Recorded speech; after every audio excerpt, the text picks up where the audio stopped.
As Pope Francis boarded a plane on Sunday night to begin his trip to South Asia, he was no doubt weighing up a moral and political dilemma.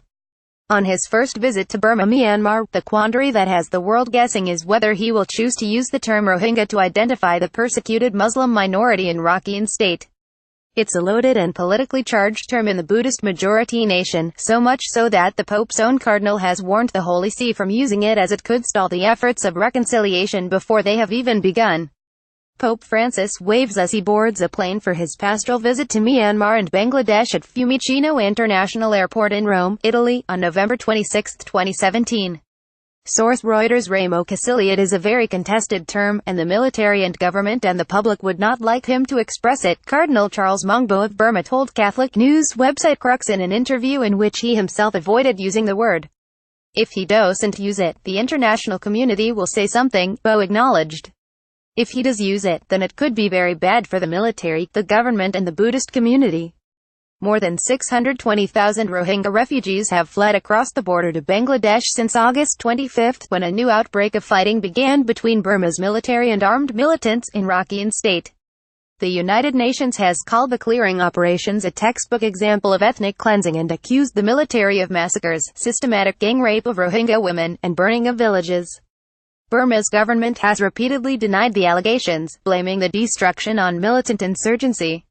See also Rohingya repatriation faces many hurdles. Francis will spend 3 days in Myanmar before he travels to Bangladesh on Thursday, where he's expected to meet at least a small group of Rohingya refugees while in the capital Dhaka.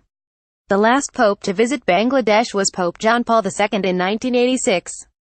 Francis has defined his papacy by his frequent denunciations of injustices committed against refugees, and he would be expected to speak out strongly against the Rohingya plight. But he is also the guest of Burma's government and must look out for the well-being of his own small flock, a minority of just 659,000 Catholics in a nation of 51 million. Rohingya refugees continue their way after crossing from Myanmar into Pulankali, near Cox's Bazar, Bangladesh, November 2, 2017. Source Reuters. Shanna McKay. In the past, he has not shied away from using the term, calling on Catholics across the globe to pray for our Rohingya brethren after the most recent wave of violence. He has also called the Rohingya good people who are being tortured and killed. But whether he will choose to use it now is still unknown.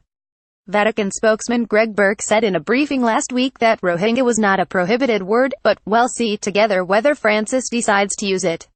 Anti-Rohingya sentiment remains rife in Burma, where the ethnic minority is widely considered to be illegal immigrants, trespassers and terrorists, despite having lived in the country for generations. The animosity towards the group has prompted a number of mass exoduses to surrounding countries since the 1970s.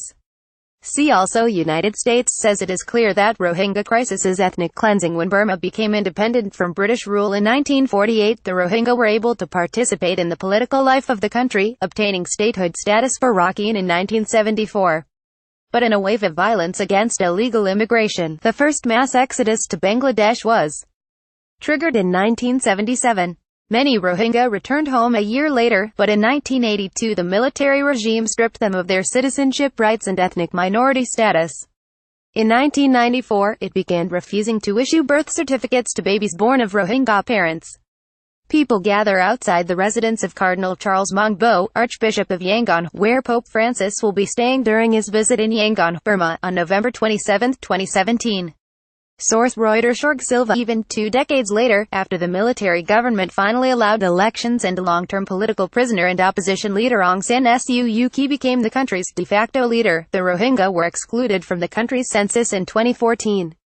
There is a risk that Francis' outspoken approach to the crisis could prompt problems for the Christian minority who themselves have been victims of persecution at the hand of Buddhist nationalism in the past.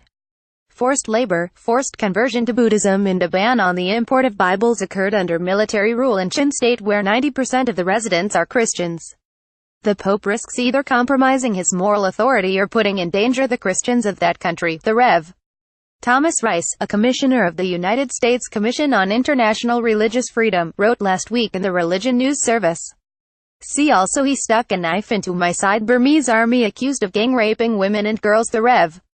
Bernardo Cervellera, a member of the Pontifical Institute for Foreign Missions and editor of Asian News, an organization based in Rome that closely follows the Church in Asia, told the New York Times that the Pope's previous use of the word Rohingya made Christians in Burma very, very worried. He also said the use of the word could play into the hands of Muslim extremists who have taken the plight of the Rohingya as an excuse to wage a holy war. The word is politicized and monopolized by an Islamic idea, he said. Whether the Pope will choose to use the laden word remains to be seen, but his 6-day trip is shaping up to be a political, sectarian and religious minefield that many believe poses a now-in scenario for the politically savvy pontiff.